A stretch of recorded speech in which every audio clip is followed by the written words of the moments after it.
আসাম বিধানসভা নির্বাচন দক্ষিণ করিমগঞ্জ আসন। আসাম বিধানসভা নির্বাচন দক্ষিণ করিমগঞ্জ আসন। জনগণের আস্থা ভাজন আব্দুস সবুর তাপাদার ভাই, কংগ্রেসের সমর্থন চাই ও ভাই রে, তাপাদারের সমর্থন চাই ও ভাই রে, এমএলএ হিসেবে তাকে চাই ও ভাই রে, তাপাদারের জোয়ার এসেছে।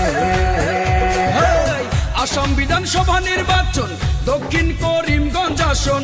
জনগণের অতি আপন আব্দুস সবুর তাপাদার ভাই, কংগ্রেসের সমর্থন চাই ও ভাই রে, তাপাদারের সমর্থন চাই ও ভাই রে, এমএলএ হিসেবে তাকে চাই ও ভাই রে, তাপাদারের জোয়ার এসেছে।